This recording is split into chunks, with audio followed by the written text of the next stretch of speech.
Welcome to the No Name Brand Podcast. My name is Sashka Hanarappel, actress, singer, dancer, turned brand marketing, sales, and advertising strategist who brands your soul.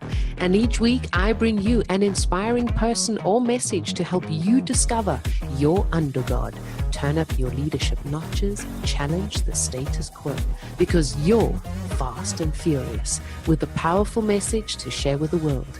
Thank you for taking time out with me today, and without further ado, let's get our creative and wisdom juices flowing.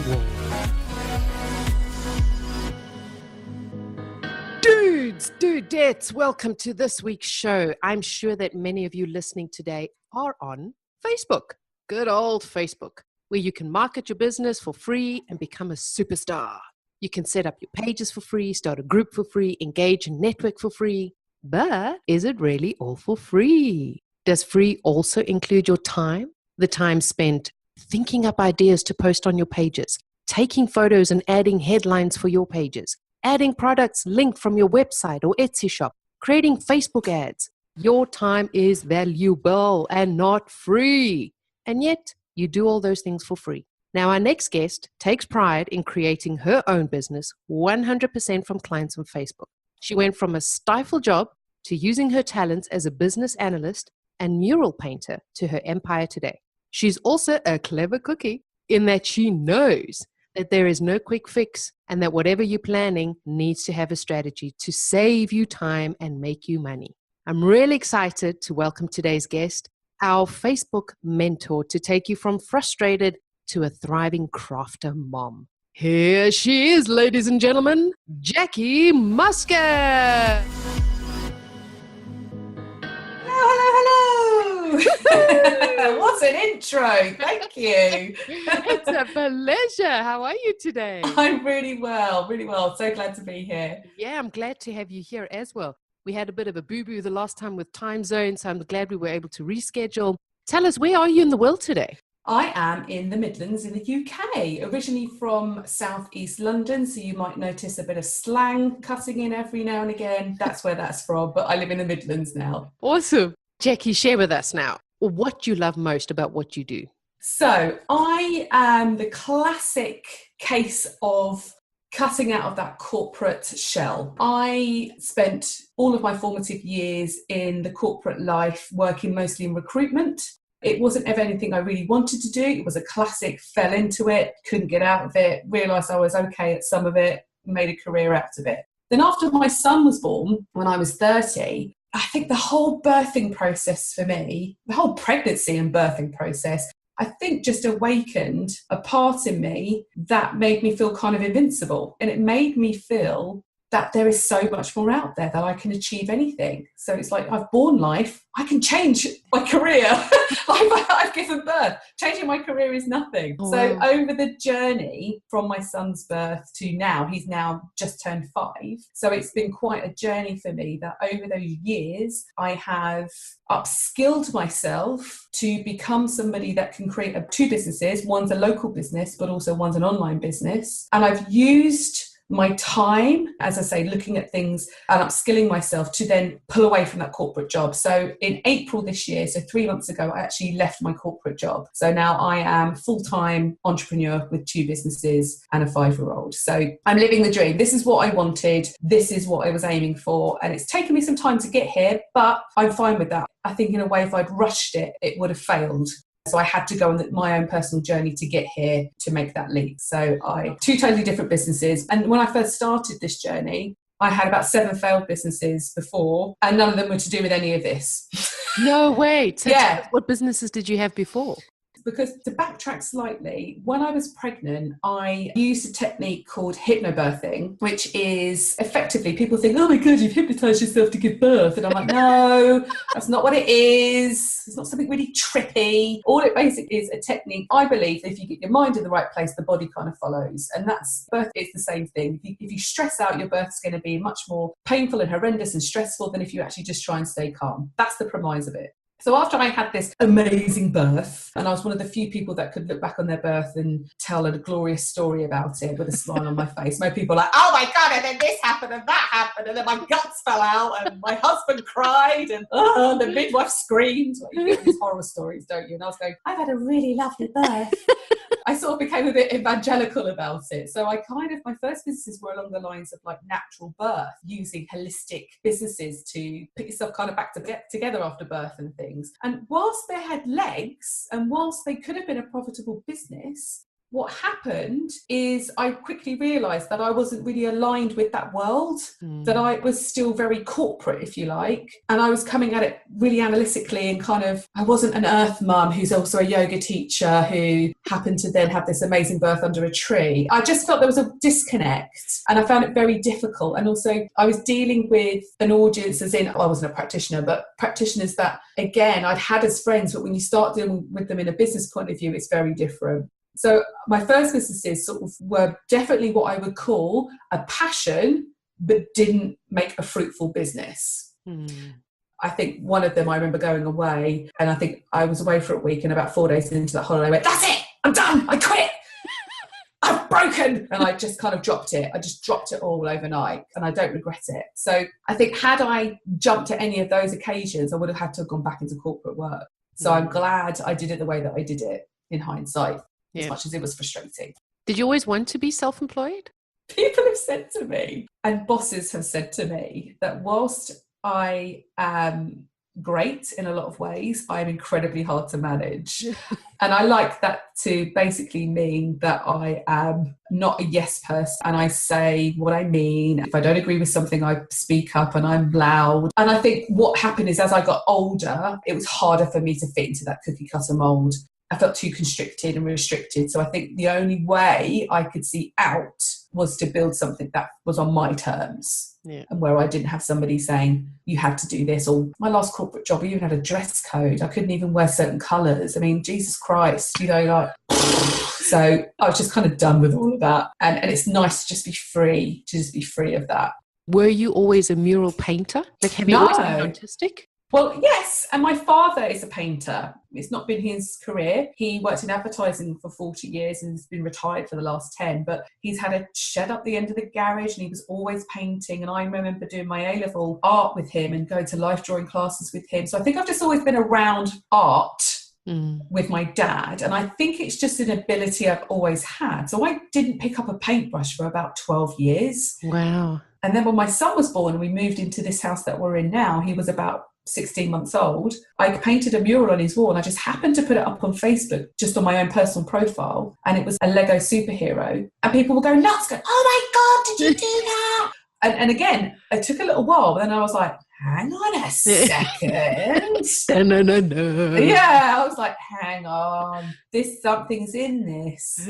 And I think it was just one of those classic moments of I was before trying to force something when I had this talent and I've forgotten about it. And I thought, I can do something that people will pay for, that people will love, that doesn't come that hard to me. And so then I started to go about it another route and I was like, now I'm kind of getting it right. Jigsaw pieces are falling into place now.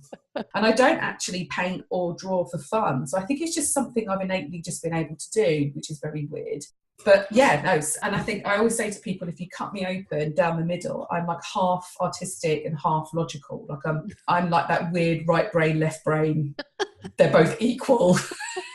What was your dream as a kid? Like, what did you dream when you were a kid? What did you say? I want to be a... If I'm totally honest, because my family indulged all of my showing off, a big part of me wanted to be an actress, as you may have heard from my exuberant voice and lovely dulcet tones. But I was just like, no, I can never do that. So actually, what I wanted to be when I was younger was a vet, because I loved animals. And I think had I not had a biology teacher tell me I couldn't do it, I probably would have done it. But then I think I was just really fortunate, and I think I can, funnily enough, see this in my son now, that I was very fortunate that I was one of those kids that could pick things up really quickly. So I played instruments, so I didn't have to work that hard to be pretty good. I didn't have to study that hard to get A grades. I could draw, I could do science. So I think I was just, the only thing I was crap at was sports. So trust me, I had had to run 200 metres the other day, my child's sports day, and it was horrific. It was like a car crash running around an oval. It was probably on YouTube somewhere.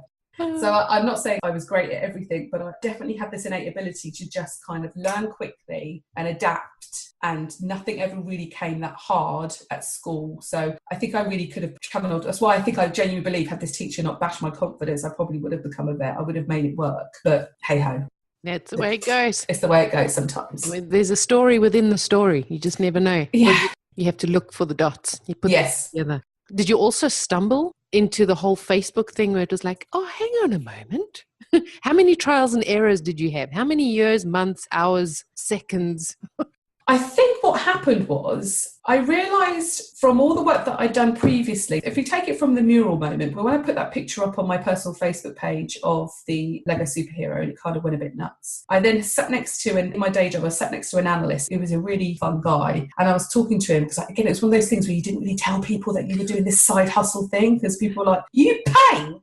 What? And meanwhile, I'm sat there doing Excel macros. I'm like, yeah, I do. Like, it was such a dichotomy. It just didn't make sense for a lot of people. I had the guy sit next to, I said, I'm going to start this mural business, but I need to think of a business name. And because I've been a gamer in the past and he was a gamer, he was like, you should call it World of Warcraft, not Warcraft, Wallcraft. And I was like, yes, I'm going to use that.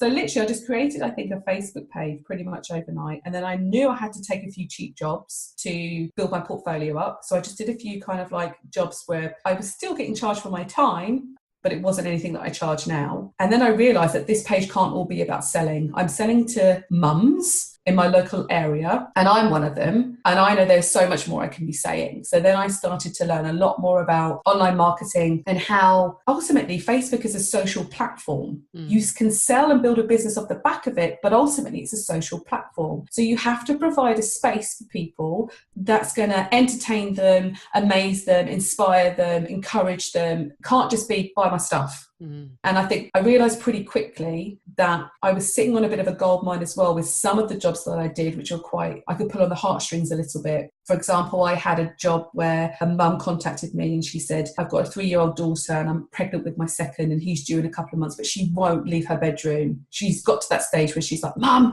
no, my bedroom. And she said, the only way I can think around it is if you came round and created this room, this wall for her that is based upon all of her favourite things. So I told a story about that, and it was a beautiful mural in the end with Tinkerbell above her bed and a castle and fairies and really girly, everything that she wanted. And she was in there instantly that night and she's never left. And the mum was obviously like, oh, thank goodness, I don't have to deal with that stress anymore. But I realised that I was missing a trick if I didn't use those stories when they came to connect with people and to make myself seem relatable. And I'm a fellow mum and I don't have 2 kids, but I can imagine what this mum was going through. And that one went nuts. I think I got something like 18,000 views on that one post in about 4 days. And thinking that my business is local as well. So really only people that are liking my page are people within my vicinity. That was my popular post to date, that one. So I think I just realised that everybody's on Facebook. If you know the rules of play, you can use it to your advantage for your business. Yeah. So that's why I suddenly got so passionate about Facebook. And I tried other means of advertising my business and none of them compared. What are the rules of play? Or what have you found to be the rules of play? What I have found is a bit what I mentioned earlier, that it's a social platform and that it's not all about selling, but also it's about creating, especially a lot of the people I help have products which aren't necessities. Like even my business isn't a necessity, it's a nice to have. Yeah, luxury, yeah. A luxury, yeah.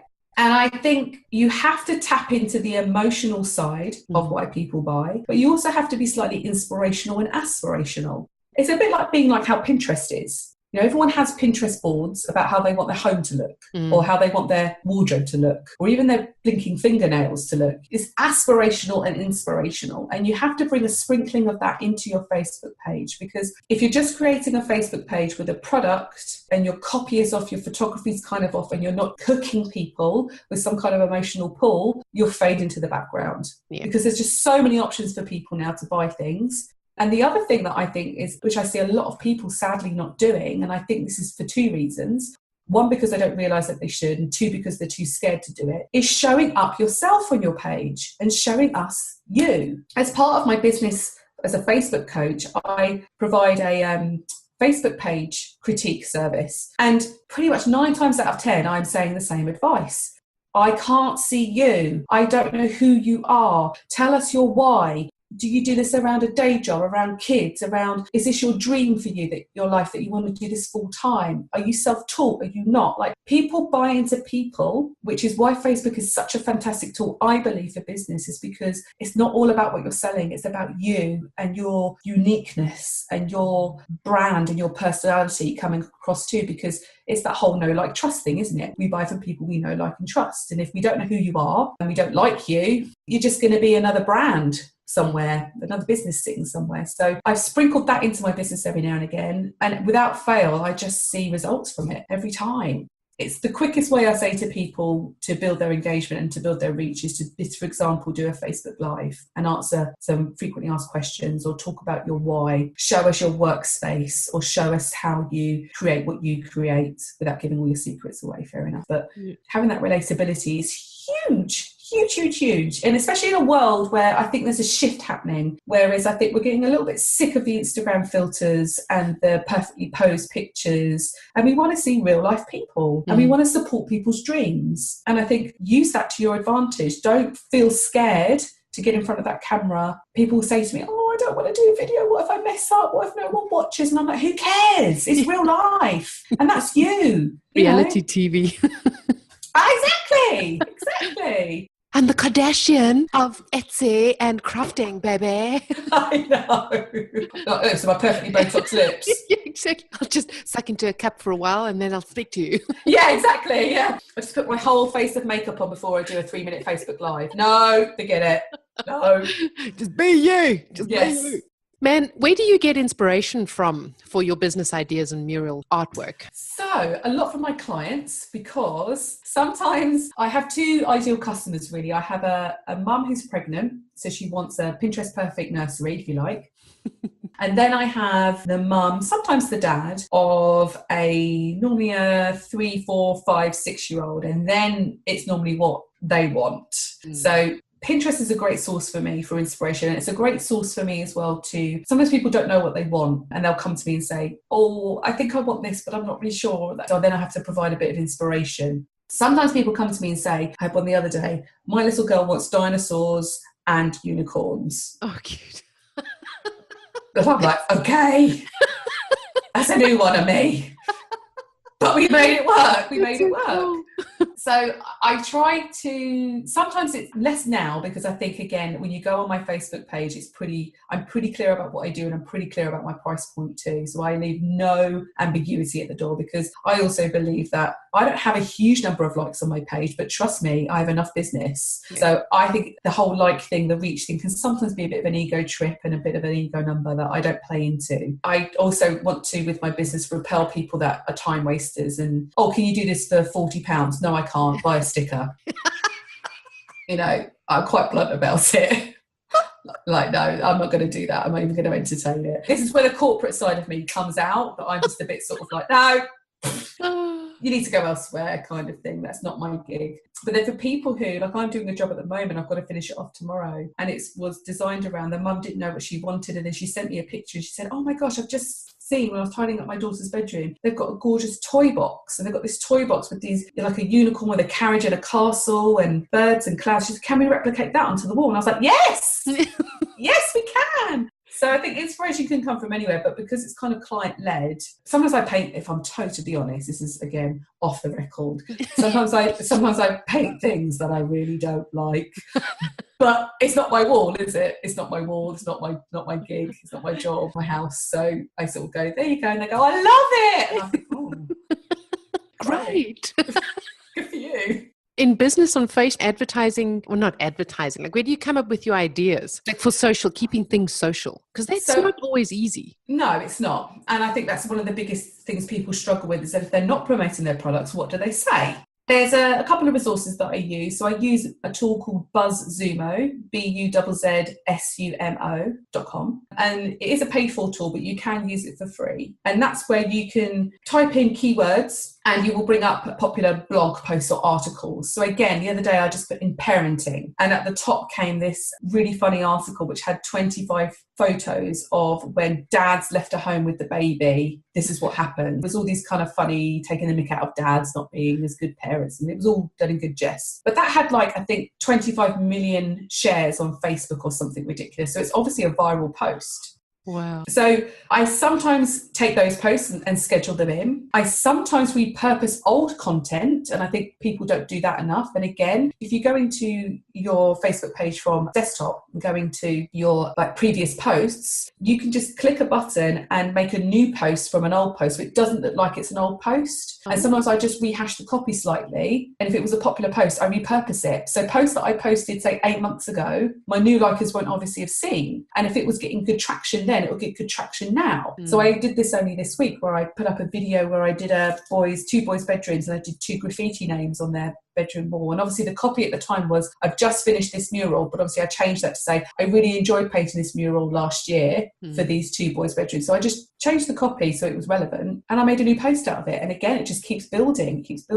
So I really use my own content. I search for kind of viral content that I know my ideal customers are going to like. But ultimately, I change my school of thought as well with posting, and that it's quality over quantity every time. Yeah. So In life as well. Yeah, with everything, yeah. Even my wine and my gin that I now drink. Even time with my kids. Yeah. It's quality time, children, not quantity, quality. Yeah, absolutely. Even my sex life. No, I'm joking. Darling, we don't need it every day. Just once a week, really well. It's quality, baby. It's quality. Quality. I told you, quality. It's like, that's what Facebook tells me to do. So you see it's viral. Yes. Yeah, it's like a viral tonight. Viral. That sounds awful when you're talking about a sex life, isn't it? Oh, God. So I don't bother so much about what time I post. I mean, I try to do that a little bit, but a good quality post will be seen on the newsfeed whether you posted it 5 minutes ago or 5 hours ago, because Facebook's algorithm has changed, and that now when you go into your newsfeed, because it's so busy, the algorithm picks up from all the people that you like and all the pages that you like, kind of what it believes you're most going to be engaged with. So it's kind of irrespective of time within, say, a 24-hour window. So a lot of people go to me, what's the best time to post? And I think, well, kind of be sensible. And that, for example, most of my posts for my mural business go out in the evenings, because my mums are working mums and they're dealing with the kids after school and they're putting the kids to bed. And then I show up then around about between 7 and 9 p.m. and they're probably mooching in between ad breaks or whatever. But at the same time, I have posted at lunchtime and still got really good traction. So I kind of go for more quality versus quantity. So sometimes on my page, my mural page, I might make 3 posts a week. Sometimes I make 7 posts a week. But it just, if I haven't got anything good to say, I don't say it. I don't just say it for the sake of saying it, thinking, I need to keep my page busy. Very clever. It's just one less thing to worry about. We're too busy, like making posts for the sake of making posts. Yeah, not interested. What are typical stumbling blocks when mum crafters hit Facebook to market themselves? And did you do the same? I think I did in my earlier businesses. I didn't when I came round to this business, but I think that's because I had so many trials and errors before. But I think what they do is, photography is key. I don't say that I'm a photography expert in any way, but what I do know is that visual sells. Yep. So you have to get your photography on point. If you're selling a physical product, you have to have your photography on point. And we talk a lot about it in my Facebook group. It comes up time and time again. And I learn so much from the people in my group, because there are people making fantastic photographs, literally from daylight, a white background and an iPhone. So doesn't need to cost you anything to get good photographs these days. So I think most of the time people just kind of do their product, put it on their sofa and take a picture of it. And I think, it's such a shame, because you're underselling yourself. And I think people kind of, when they first make their Facebook page, they don't realise the power that it has. So they're kind of playing at it. As everything, when you know better, you do better. But I think you've got to be serious about it. And this is why I think people sometimes struggle, is because they stick in that kind of hobby area where the photography's off and their copy's not right and there's no links to buy and there's no Facebook shop or Etsy shop to go to. I just did a review just before I came on with you, and this woman had amazing products where she did keepsake bears. If you've had someone that's passed on, or you've got like a baby grow of your child and then make him into a bear. And she's just kind of putting up the picture and going, keepsake bear, and putting the price. And I'm thinking, sell it to me. You've got an emotional product. So hook me in. engage me in some way. And her photographs were kind of, again, slightly off. They weren't quite on point, bless her. And I think it's just because she didn't know how important they were. So I think the most common mistakes I see is photography kind of being off and people not writing enough when they are talking about their products. They're kind of just doing the bare bones of the features. Whereas I think you could also sell me the benefits. So I always use the example of, if I'm putting myself in the shoes of a crafter, that I make scented candles. Got a difficult product to sell online there in the fact that no one can obviously smell your candles on Facebook. Yet. Yeah, God, imagine. Oh, God. So you have to use your words to entice me and put me somewhere and make me think something so that I've got a hook to buy. So talking about this soothing, calming lavender candle could be, my clients love buying this candle after the end of a long week at work, when the kids are in bed, they've got into their pajama bottoms and they light this candle to enjoy a movie with their husband with popcorn that they shouldn't probably be eating, but they'll work it out at the gym the next day, and it will release the stress and soothe them, ready for a good night's sleep that Friday night, ready for the weekend ahead or something. But the point is that just saying soothing candle, lavender scent. Every time someone speaks of lavender, I love the smell of lavender. And I recall reading up on lavender, I think it was lavender oils, essential oils. And someone mentioned that lavender oils react for different people. Oh, really? Yeah. And especially those that have mother traumas. Oh, gosh. Exactly. So whenever I think about something like that, for me, if I were a client, like you said, there's so many candles and scented candles and blah, blah, blah. And it's like, well, why should I buy your lavender candle? Exactly. And if you give me a really cool concept or something that I can really link up with, like something like that, where it tells your story. Did you know that lavender will put your kids to sleep because they love their moms? But for some men, they might repel it. So it gives you more time for you and your husband to hanky-panky in the room. And keep the kids sleeping. And they're like, why would it repel my husband? It's like mother traumas. And it's like, oh, yeah, it'll repel him. Yeah. It's just things like that where you're like, oh. But it's also, clever. Yeah, absolutely right. It's also about a couple of other things. It's about being an authority in your field. So don't feel afraid. There are so many people in my group that are fantastic artists. And I'm like, be an authority in your field. Show us all of your amazing talent and techniques, not just the end product. Yeah. So again, if you're making things like scented candles or homemade soaps or whatever, tell us about the process and tell us about why you choose that organic wax, for example, and how you make sure that your candles actually smell, and that you mix this scent with this scent, because if you mixed it with another scent, it would smell awful, or it would do this or counteract, or do you know what I mean? So educate people as well, because you'll just raise your value in their mind as an authority in that field, and you'll be trusted. Yeah. In that field, but also be memorable. So that story that you just told there, if you make someone laugh or you make someone feel surprised or amazed, it's a bit like, clickbait kind of crappy threads. But if you use the premise of it in the fact that it's making people go, what? How? Who? Oh my gosh, you're being memorable. So again, don't do it every time because it's exhausting, but every now and again, like you said there, like, did you know that lavender, you're like, what, really? Yeah. You're remembered for that. It's amazing. I always say, because my business is also branding, and we grow up wanting to see beautiful things. So when we start our businesses, the first avenue that we go down is like, I need the branding. I need the pretty stuff. So you delve into that and you get all gung-ho about all this pretty stuff that you forget the story and your marketing, because we grow up just with selling. It's like that clickbait or whatever, or bait or lead magnet or opt-ins, or, when you go to a mattress store and it's 25% off and all these things. So all you do is just got sell, that it's very difficult, or it's not easy for someone that's not as susceptible to thinking out of the box, to think out of the box. So it's great that they're able to join in your group, get a little bit of input and go, oh yeah, I never thought about that. That's a great idea. Do you offer like in Facebook Lives and ideas and stuff like that, and opt-ins ideas like that? Like, have you thought about this? Or so I talk a lot about, one of my freebies is 18 different posts that you can use on Facebook, which aren't sales posts. So it's, again, just like a couple of ideas off of those, is using national days So sometimes we get really silly national days. There was one the other day, wasn't it? Chocolate chip cookie day, for example. So it means it's staffed, but you could have, for example, let's say again, I make candles. I could have then highlighted if I had a candle that was cookie, like chocolate scented, for example, or even just had the blinking candle photographed next to a massive chocolate chip cookie and say celebrating National Chocolate Chip Cookie Day with my blah, blah candle.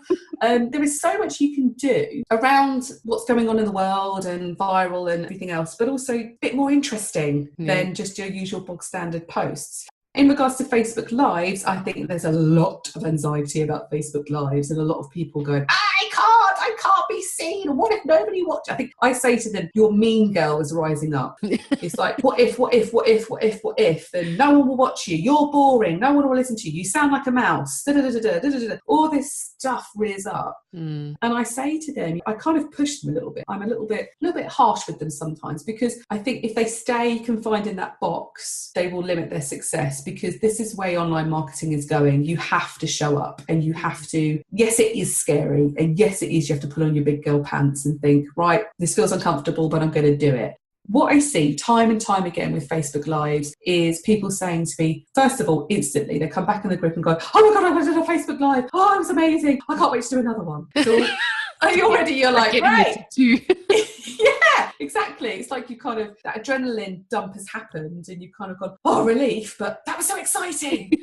And then afterwards, because sometimes again what happens a couple of days after they've done that post is they then go, oh my God, the reach is still growing. I'm getting orders off the back of it. Not every time. There has not been anybody who's done a Facebook Live that said to me it didn't work. It didn't benefit them somehow. As in their likes didn't go up, their engagement didn't go up, their reach didn't go up, or they didn't get orders off the back of it. For me, my business is going down the line a little bit now. I'm thinking about doing a challenge actually to getting people to do their first Facebook Live and just kind of getting them out of that comfort box to do it. And some people won't want to do it and some people will never do it, and that's absolutely fine. Don't want to force people into it necessarily, but if you're someone that's on the fence and you're willing to try, then I'll help you. I'll help you take that leap into the unknown, put on your big girl pants and do a Facebook Live, because Facebook's just going to be enhancing video more and more. I heard the other day that soon on our mobile, when you look at Facebook on a mobile, at the bottom where you've got your news feed and your marketplace and your notifications, there's going to be a tab there which is just videos.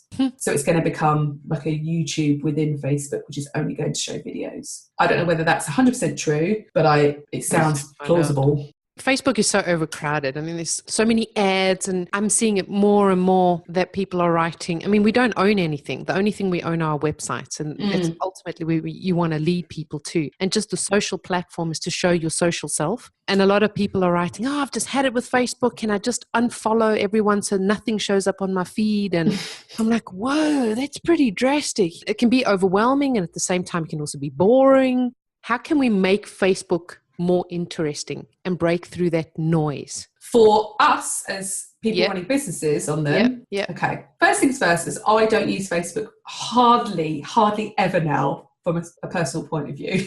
I literally don't. I literally see Facebook as a business tool. I see it like my mailing list, really. Yeah. Again, if you're somebody who has a newsfeed full of crap, there is a process of going through it and unfollowing or leaving groups that provide no value for you anymore. So limit the noise, number one, so that you don't instantly go on there and get frustrated. There are sounds awful, but there have been certain people where because I've had to, for whatever reason, you've had to confirm their friend request, but I've silenced them straight away. Which I think, you kind of have to do that. So do whatever you need to do so that when you go on it, you're not instantly hacked off. And I think getting into that news feed is all about making sure that the people that like your page are hardcore fans.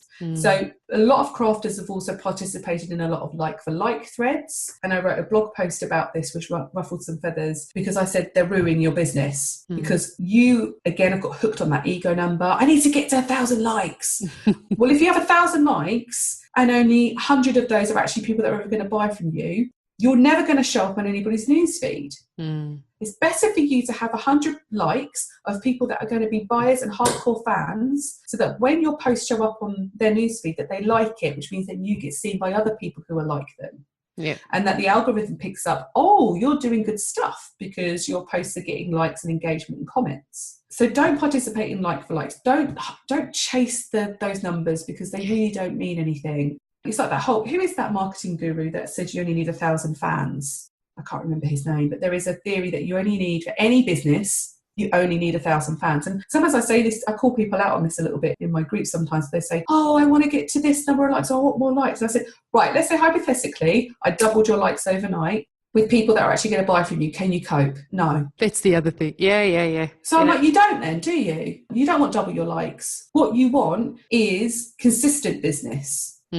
So stop chasing this magical number that actually doesn't really mean anything. Instead, build a business where Facebook is a funnel where people are constantly coming into your top end and coming out of the bottom end as buyers. And that's a process. Yeah. And like you said, you have to kind of take them at some point off Facebook and pull them into your mailing list so that you then own them and you can then communicate with them how you wish. But it's a fantastic tool for getting those people consistently in the top end and building your awareness and building your brand and having fun with it and doing all of that good stuff. But also, yeah, you do have to have a process further along down the line for making a funnel, really, and making them into from cold to warm to hot customers. And just keeping the customer service going and the loyalty, because you want to keep, especially in crafts, there's so much you can offer your clients on a consistent basis that have bought from you. It's easier to, in inverted commas, sell to existing customers than trying to find new ones. Absolutely. And even for my business where people aren't necessarily going to buy from me again, because a lot of the time if I've come to a house to paint a mural, I will either paint the 2 bedrooms that they needed and then I go. People don't then say, oh, can I call you back for my other son's bedroom?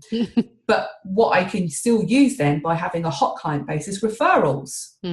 So you then keep in touch with them, keep them warm, keep them up to date, because they kind of support you. People that have bought from me are my biggest advocates. Yeah. And I see it all the time when I do a post, and there's still now people that I painted a year ago who I've kept in contact with sporadically on email are still tagging people in to my post. Their friends. They're still saying, oh, this is the lady I was talking about. Give her a call, get in touch with her. And it's because I've nurtured them and I've kept them kind of still up to date with me. But yeah, if you're selling a physical product, again, let's use the candle example. If you make good products and you either keep in touch with people so that you stay front of mind and or dangle a carrot every now and again of, as a loyal customer, you will now get 10% off your next purchase or whatever it might be, it's an easy, again, in inverted commas, sell. Another thing that people don't realise is that they need to think of their customer base as 2 separate things. You've got your cold customers, your warm customers, and your hot customers, and they all need different messages. And they all need different approaches. Because I give the kind of analogy of, if you had a brick and mortar store and someone walked into your shop, you wouldn't say to them the same thing that you would say to somebody who walked in yesterday and purchased 50 quid worth of items. You know, you'd have a different message for them. The cold customer coming in, you'd welcome them and you say, please have a look around, contact me if you've got any questions, here are my best sellers. Can I help you with anything today? What are you looking for? Warm customer walks in who bought 50 quid from you yesterday of products. You'll go, hi, lovely to see you. Oh, I've just got this new range in. You're going to love it. It's going to really go well with what you bought last time. It's a completely different message. You couldn't say that to the cold customer. So don't treat them the same. Exactly.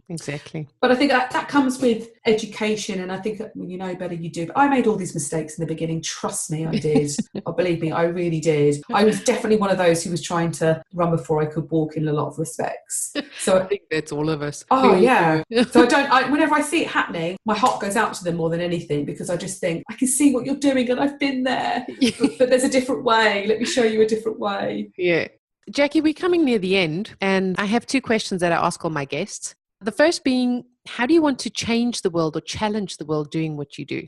Oh, good question. I think as someone who, and I describe myself as a bit of a show-off narcissist, I'll say it before someone else says it.